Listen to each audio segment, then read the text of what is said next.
Olá pessoal, eu sou o André, sou professor de Química e este é o nosso segundo vídeo de Química Orgânica, em uma abordagem voltada para o ensino médio. Antes de qualquer coisa, é importante ressaltar que vídeo não cumpre o mesmo papel que a aula presencial. Ele é uma ferramenta interessante para levar conteúdo para os estudantes, mas não cumpre o mesmo papel não. E neste vídeo, nós vamos falar sobre os precedentes históricos para o estudo da química orgânica, como as contribuições de cientistas como Bergman, Berzelius e Wöhler. E vamos falar também sobre os postulados de Kekulé, que dão os pressupostos gerais que nós vamos utilizar nos estudos de química orgânica, como a tetravalência do carbono faz 4 ligações, a equivalência entre 4 ligações simples, feitas por um carbono que está ligado a 4 átomos diferentes, e a capacidade da formação de cadeias carbônicas, longas sequências de carbono tão presentes na química orgânica. Bora para o conteúdo?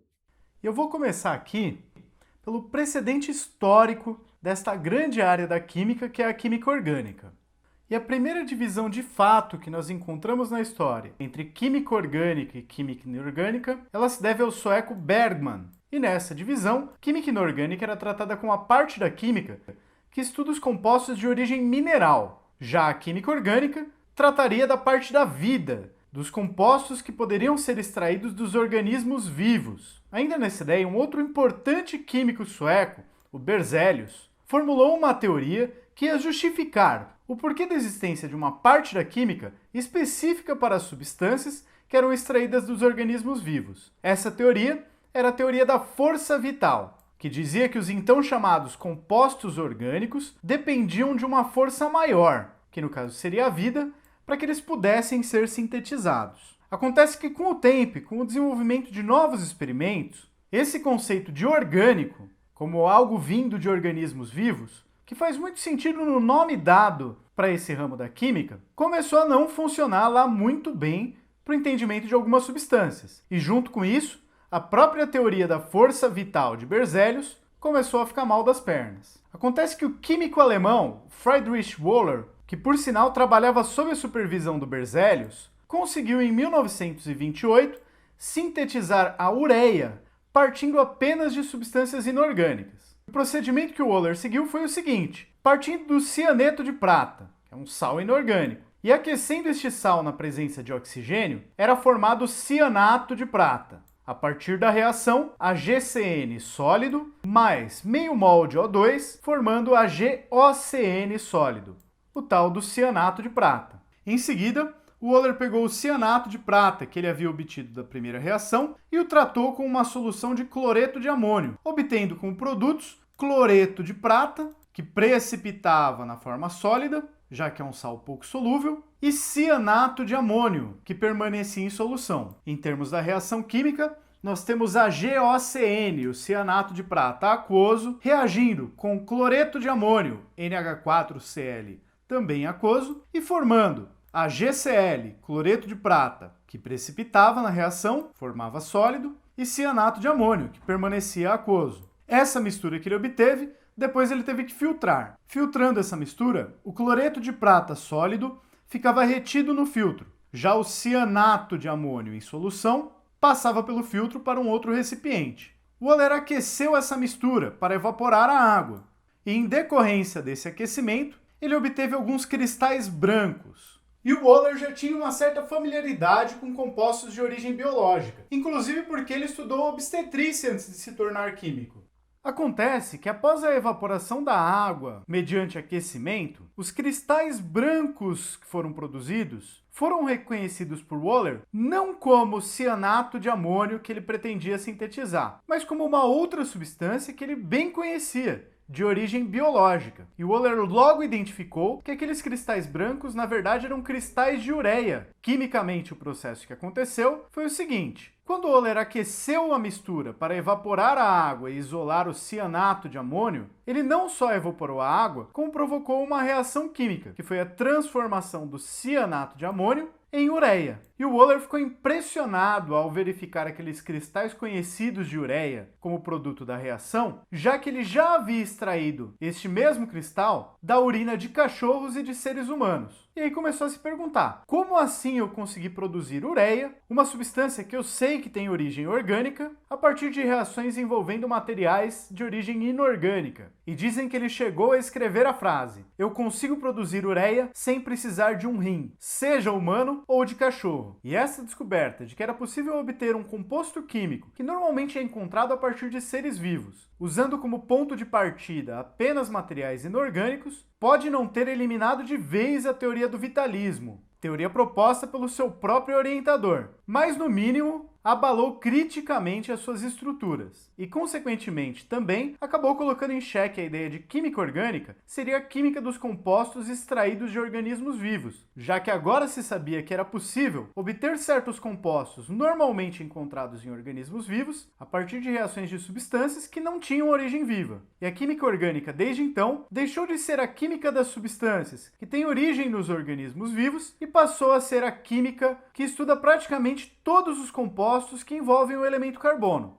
Sim, é verdade. Existem alguns compostos de carbono que não são considerados compostos orgânicos, como por exemplo o cianeto de hidrogênio, HCN, que é um gás extremamente tóxico que se liga às hemoglobinas e sufoca a pessoa quimicamente. Também tem o carbonato de cálcio, CaCO3, que está presente ali no giz que a gente usa na sala de aula.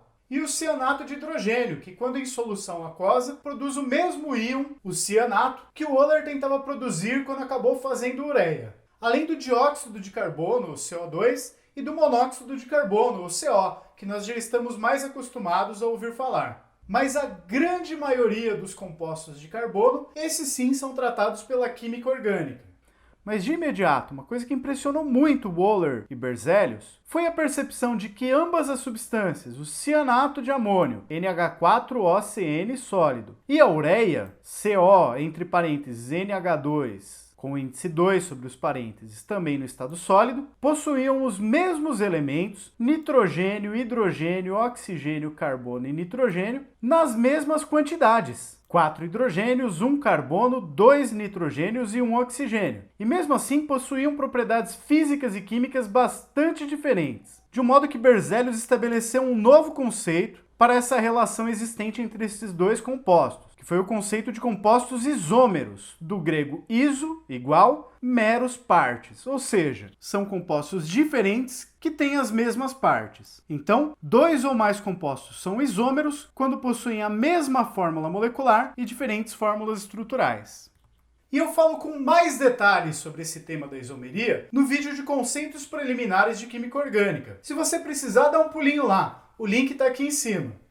E a partir deste conceito de isomeria, a gente começa a entender que eu posso ter compostos diferentes, onde as fórmulas estruturais sejam diferentes, mas que sejam compostos pelos mesmos átomos, rearranjados em outra ordem, de outro modo. É mais ou menos o que você pode fazer com pecinhas daqueles brinquedos de montar e encaixar. Com o mesmo conjunto de peças, você pode fazer um boneco, fazer um carrinho, fazer um avião ou diversas outras coisas. A ordem na qual as peças estão encaixadas faz diferença no produto final. E Wöhler também foi capaz de identificar essa possibilidade de dois compostos diferentes com a mesma fórmula, dada a sua polêmica que já havia sido travada com o também químico alemão Justus von Liebig, que produziu fulminato de prata, um sal explosivo, enquanto Wöhler havia produzido cianato de prata, um sal tranquilo de se manipular. Ambos com os mesmos elementos nas mesmas quantidades. Mas se você quiser ver em mais detalhes essa história, dá um pulinho lá no vídeo de conceitos preliminares, onde eu falo também sobre o conceito de ressonância e a ideia de carga formal, que eu vou usar aqui como um pré-requisito para as discussões desse vídeo. E não tem como a gente falar de química orgânica sem começar falando dos chamados postulados de Kekulé, devidos ao também alemão Friedrich Kekulé, com destaque também para contribuições importantes, como o químico escocês Cooper e o químico russo Butlerov. E de forma resumida, esses postulados, que nós vamos entrar em mais detalhes logo em seguida, são os seguintes. Primeiro postulado: nos compostos orgânicos, o carbono é tetravalente, faz 4 ligações covalentes, podendo ser 4 ligações simples, como representado no desenho aqui abaixo, 2 ligações simples e uma dupla, uma ligação simples e uma tripla, ou 2 ligações duplas. Em breve eu vou fazer um vídeo para vocês, onde eu oriento vocês de como fazer alguns modelinhos para essas 4 possíveis organizações das ligações dos átomos de carbono. Porque perceber essas geometrias eu sei que não é sempre muito fácil, e fica mais tranquilo se você tiver algo em mãos ali para ir testando. Quando esse vídeo estiver disponível, eu deixo o link aqui em cima para vocês. O segundo postulado de Kekulé é que as 4 ligações simples de um carbono que faça 4 ligações simples são equivalentes entre si. Não há preferência. Deste modo, as 4 moléculas representadas aqui na figura, onde eu tenho um carbono central ligado a 3 cloros e um hidrogênio em cada uma delas, são na verdade a molécula da mesma substância, que simplesmente está representada de um ângulo diferente, de uma posição diferente. E o terceiro postulado de Kekulé é que o carbono pode formar cadeias, formar ligações sucessivas entre diversos átomos de carbono. E esta observação, colocada como postulado aqui pelo Kekulé, fornece para a gente uma diversidade enorme de possibilidades para os compostos que a gente pode imaginar na química orgânica. Muito maior do que o que é encontrado na química inorgânica. E neste momento eu vou começar a tentar justificar um pouco esses postulados e também relacioná-los com algumas coisas que a gente já viu anteriormente em química. E eu vou começar a tratar aqui de temas relacionados com o primeiro postulado, que é a tetravalência de carbono, de que nos compostos orgânicos o carbono faz 4 ligações covalentes, podendo ser 4 ligações simples, 2 simples e uma dupla, uma simples e uma tripla ou 2 ligações duplas. Reparem que o que é colocado aqui neste postulado não é uma regra inquebrável, mas representa bem o que é comum a gente encontrar na química orgânica. Em compostos inorgânicos, nós já conhecemos isso, por exemplo, no caso do CO, monóxido de carbono, onde o carbono faz apenas 3 ligações. Mas para mostrar uma exceção, mesmo em composto orgânico, eu vou deixar aqui na descrição o link para uma matéria sobre um estudo científico onde o carbono foi encontrado não com 4, mas com 6 ligações. E o artigo original é do ano de 2016. Mas, para todos os efeitos práticos, no nosso estudo aqui de química orgânica, considere sim que o carbono faz 4 ligações.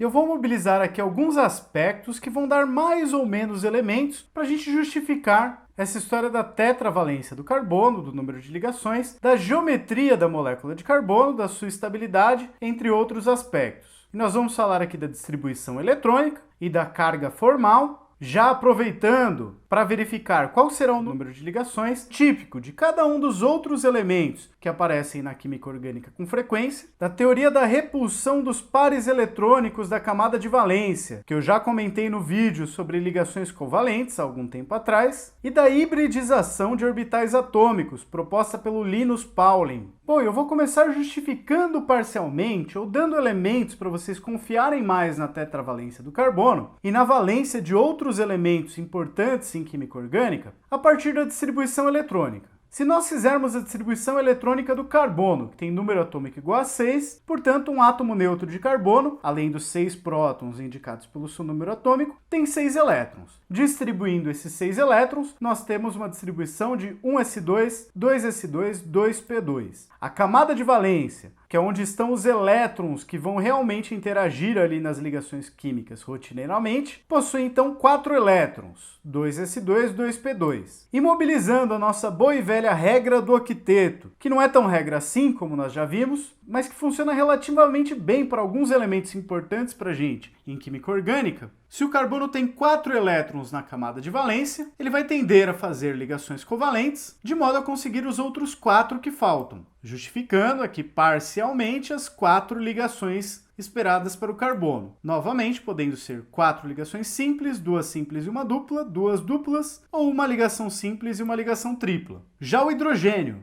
que depois do carbono certamente é o elemento mais frequente da gente encontrar em química orgânica. Como o hidrogênio tem um único elétron, sua distribuição eletrônica é 1s1. Como ele é um elemento do primeiro período, tem apenas a capacidade para 2 elétrons nessa camada. Tendo um elétron, falta apenas um elétron para o hidrogênio completar a sua camada. De modo que nós encontraremos o hidrogênio fazendo apenas uma ligação em química orgânica. No caso, uma ligação simples. Já o oxigênio, com 8 elétrons, tem distribuição 1s2, 2s2, 2p4. Tem 6 elétrons, faltando 2 para completar a camada. A forma como nós vamos encontrar o oxigênio na química orgânica é fazendo duas ligações, podendo ser ou duas ligações simples ou uma ligação dupla. O mesmo valendo para o enxofre, que é da mesma família, e tem ali na sua camada de valência também 6 elétrons, tendendo a completar com mais duas ligações. Já o nitrogênio, fazendo a distribuição eletrônica dos seus 7 elétrons, nós temos 1s2, 2s2, 2p3, 5 elétrons na última camada, faltando 3 para completar. A tendência é encontrar o nitrogênio fazendo 3 ligações, podendo ser 3 ligações simples, uma ligação simples e uma ligação dupla, ou mesmo até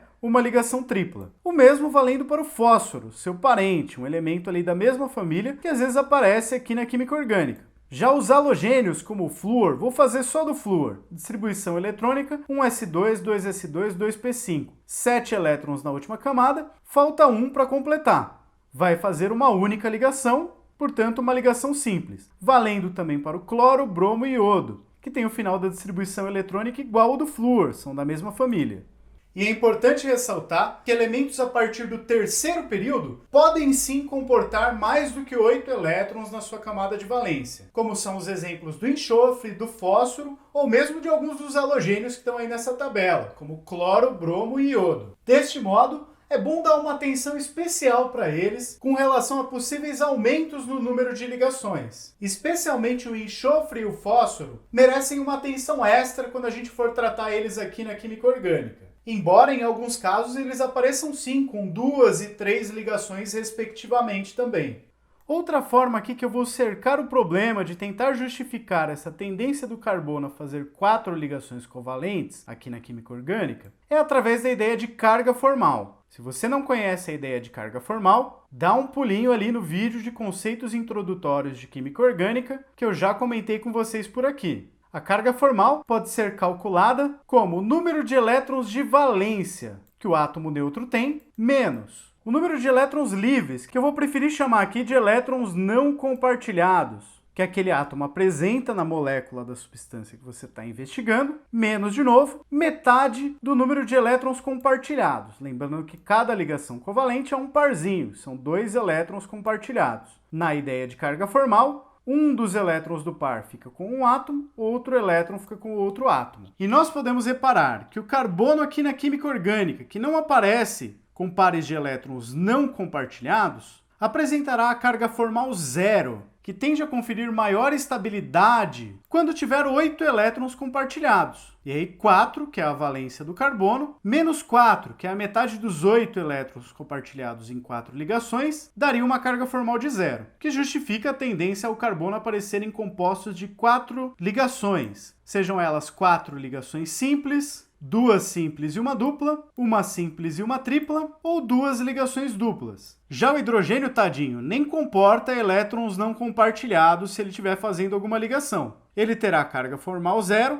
quando seu 1 elétron de valência menos metade de 2, 1 elétron compartilhado ficar com ele, ele terá carga formal 0. Já o oxigênio aparece recorrentemente com 2 parzinhos de elétrons, do mesmo jeito que aparecia na molécula de água. Se ele já tem 2 pares de elétrons, 4 elétrons não compartilhados, 6, que é a valência do oxigênio, menos 4, dá 2. Para que a carga formal seja 0, eu preciso descontar mais 2, metade de 4 elétrons compartilhados. 4 elétrons compartilhados são 2 ligações. Daí a tendência do oxigênio a aparecer com 2 ligações aqui na química orgânica. Já o nitrogênio costuma aparecer com um parzinho de elétrons não compartilhados. 5, que é a valência do nitrogênio, menos 2, que são esses 2 elétrons não compartilhados, restam 3. 3 é a metade de 6. 6 elétrons compartilhados dariam 3 ligações, que é realmente o que a gente costuma encontrar o nitrogênio fazendo na química orgânica. Já os halogênios, flúor, cloro, bromo e iodo, costumam aparecer com 3 pares de elétrons não compartilhados. E aqui eu fiz uma besteirinha, a valência dos halogênios não é 5, na verdade é 7, falta um elétron para eles completarem o octeto. Então com 7 elétrons de valência no átomo neutro, menos não 2, mas na verdade 6 elétrons não compartilhados, resta apenas 1.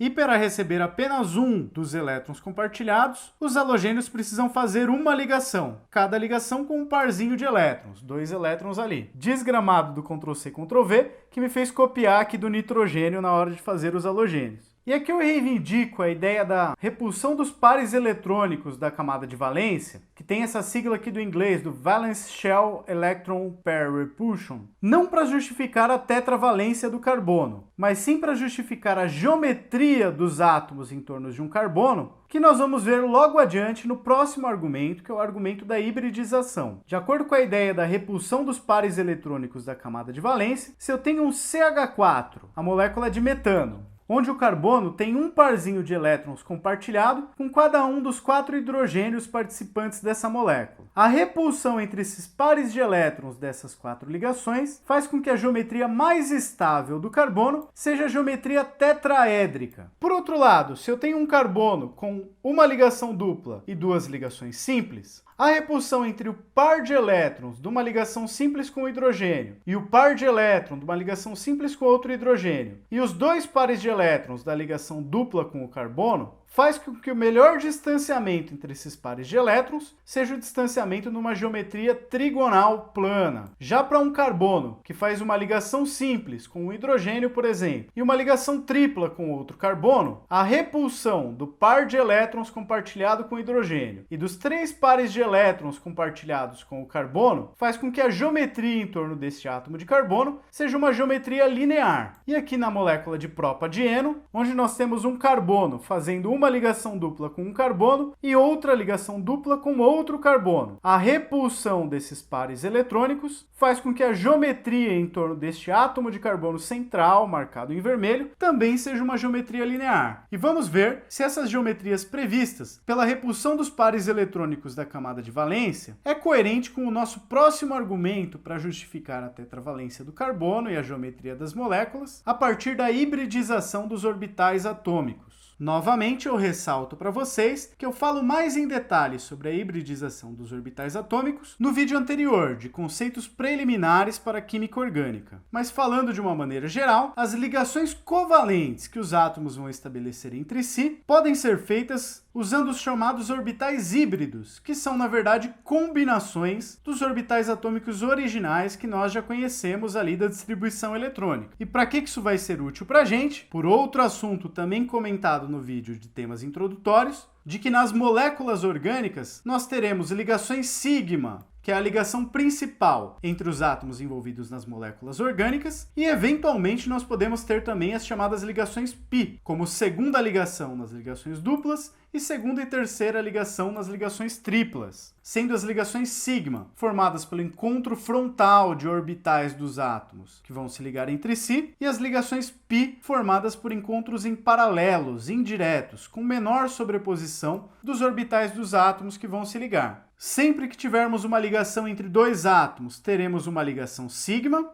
Quando nós tivermos uma ligação dupla, 2 ligações covalentes entre os mesmos átomos, uma dessas ligações será sigma e a outra ligação será pi. E quando nós tivermos uma ligação tripla, uma das ligações será sigma e as outras 2 ligações serão ligações pi. E aí, para poder explicar aqueles 4 arranjos possíveis das 4 ligações que o carbono pode formar, sendo 4 ligações simples, ou 2 simples e uma dupla, ou uma simples e uma tripla, ou 2 ligações duplas, nós vamos mobilizar a ideia do Linus Pauling de hibridização dos orbitais atômicos. E a primeira hibridização que nós vamos levar em conta é a hibridização total dos 4 orbitais da camada de valência do carbono. Lembrando que o carbono está no segundo período e possui, portanto, um orbital s e 3 orbitais p. Quando é feita uma combinação entre um orbital s puro do átomo e 3 orbitais p puros, o resultado da combinação de 4 orbitais originais é a formação de 4 orbitais híbridos. E esses 4 orbitais híbridos do carbono são praticamente idênticos entre si, com a única diferença da sua orientação no espaço, sua posição. E nas moléculas orgânicas que nós tivermos 4 ligações simples, são 4 ligações sigma, 4 ligações principais, fortes, entre o carbono e outros átomos, a hibridização do carbono será sp3. E, consequentemente, a geometria em torno desse átomo de carbono será a geometria tetraédrica, o que bate com a teoria da repulsão dos pares eletrônicos da camada de valência. quando nós tivermos não uma combinação entre o orbital s e os 3 orbitais p da camada de valência do carbono, mas sim uma combinação entre o orbital s e apenas 2 dos orbitais p,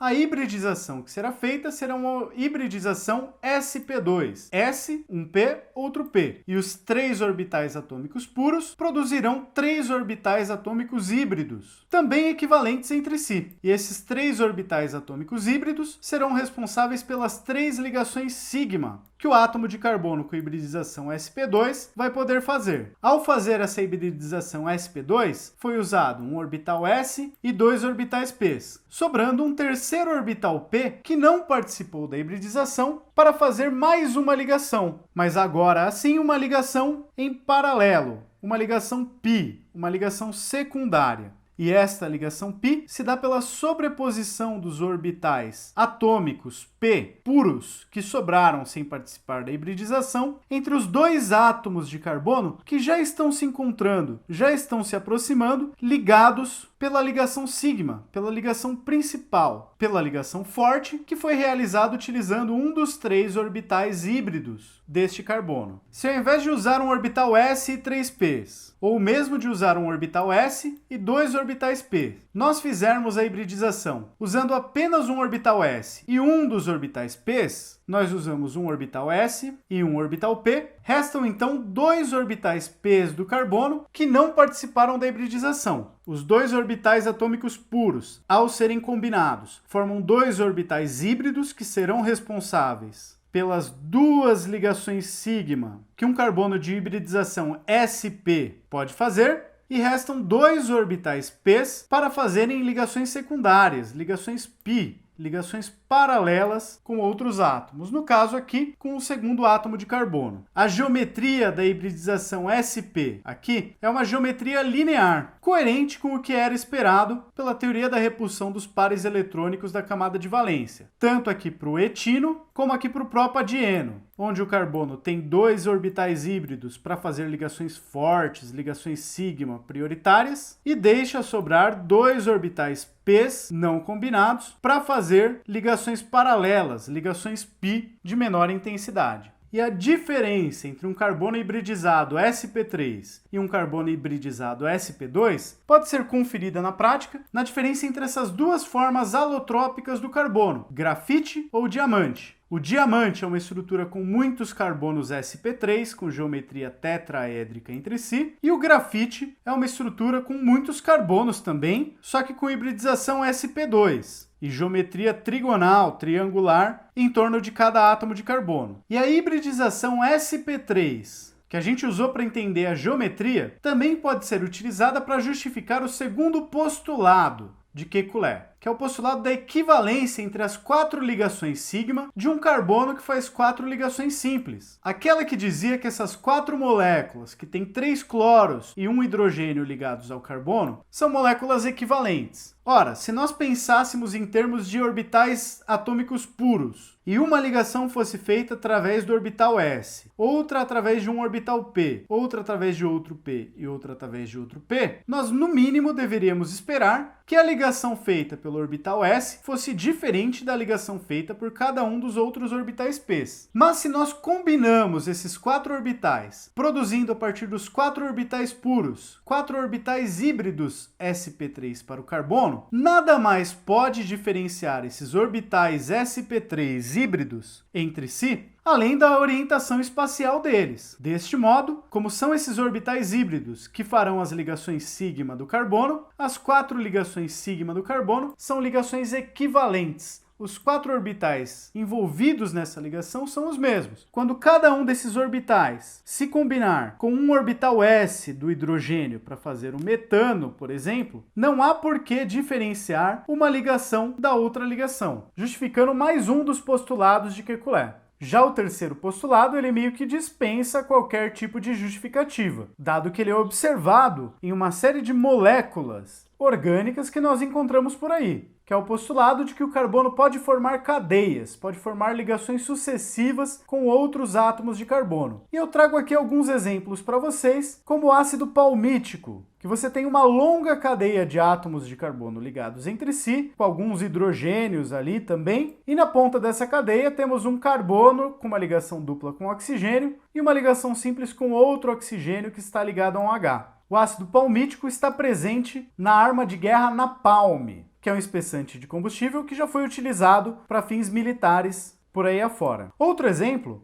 é o polietileno, um dos plásticos bastante comuns no nosso dia a dia. E aí aqui a gente nem se aventura a escrever a molécula como um todo. Nós temos centenas ou até milhares de átomos de carbonos ligados entre si e completando as suas 4 ligações, 2 hidrogênios em cada carbono. Para falar de um outro plástico, nós temos também o politereftalato de etileno, o chamado PET, que nós também usamos com bastante frequência no nosso dia a dia. Nessa estrutura aqui mostrada, cada vérticezinho dessas figuras geométricas que não está apresentado um átomo, é um átomo de carbono, com algumas ligações simples, algumas ligações duplas e certamente alguns hidrogênios omitidos por aí. A reprodução de um número enorme dessas estruturas aqui dá o polímero PET, que a gente está acostumado a ver por aí. Outra grande cadeia de carbono, também conhecida nossa, é a celulose, onde nesses anéisinhos aqui, também, cada um dos vértices onde não aparece nenhum átomo escrito, são átomos de carbono com suas valências completadas ali com hidrogênios. Reproduzindo essa estrutura inúmeras vezes para ambos os lados, nós temos a celulose que nós encontramos aí nos vegetais. Bom, mas se o carbono pode formar essas cadeias que aparecem aqui no terceiro postulado, e essas cadeias podem ter talvez até milhares de átomos de carbono, talvez não seja muito prático a gente ficar escrevendo átomo por átomo, como eu mesmo representei aqui em algumas estruturas. Nesse sentido, é importante a gente falar de algumas representações que são recorrentes na química orgânica, levando sempre em conta que as moléculas de fato são objetos tridimensionais e que em torno de um carbono haverá uma geometria tetraédrica se for um carbono sp3, como o metano, uma geometria trigonal se for um carbono sp2, como o eteno, e uma geometria linear se for um carbono sp, como o etino ou o propadieno.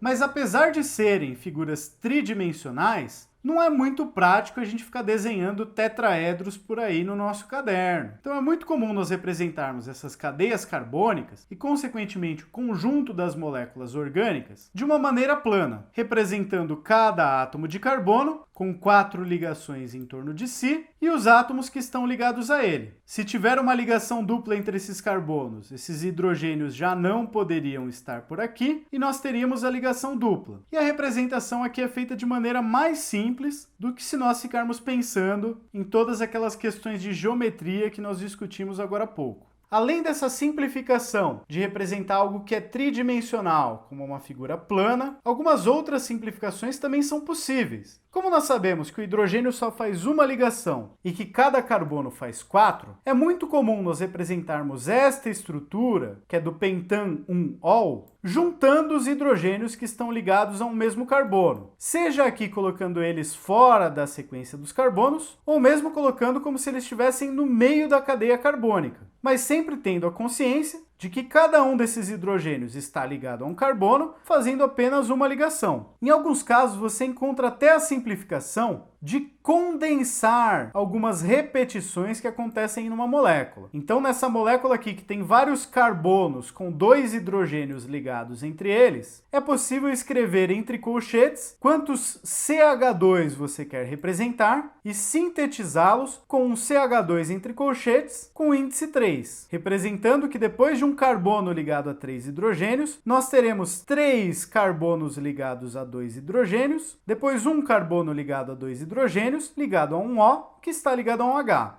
Outra representação que ainda pode ser feita e que eu já havia utilizado em alguns exemplos aqui das cadeias de carbono é que, como o carbono é o elemento mais comum aqui da química orgânica, que nós vamos ver o tempo inteiro ele, a gente pode eventualmente omitir o próprio carbono. E nós vamos fazer essas estruturas de linha onde cada ponta, onde não haja nenhum átomo representado, e cada vértice representa um carbono. Reparem que aqui os hidrogênios ligados ao carbono não foram nem representados. E preste preste atenção no seguinte: nesta ponta, onde está ligado ao oxigênio, não é um carbono. Todas as representações aqui são a mesma molécula. Então nós temos um carbono, 2 carbonos, 3 carbonos, 4 carbonos, 5 carbonos. Da mesma forma que todas as outras representações. 1, 2, 3, 4, 5. E cada um com os hidrogênios necessários para completar as 4 ligações covalentes que o carbono vai apresentar nas moléculas orgânicas. Pegando aqui um outro exemplo do ácido propanoico, nós podemos representá-lo da forma plana,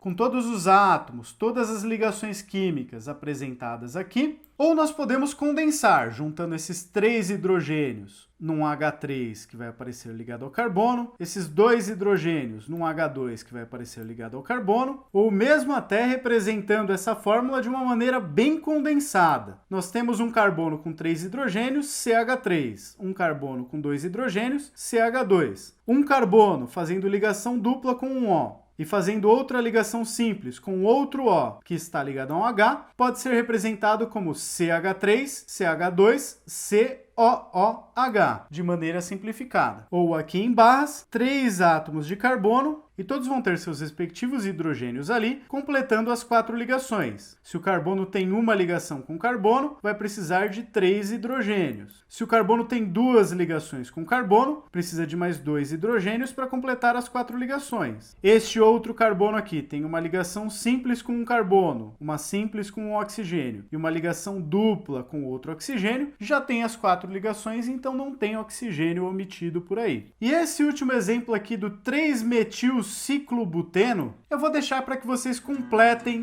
essa estrutura simplificada com os hidrogênios que estão omitidos ligados a cada um dos carbonos.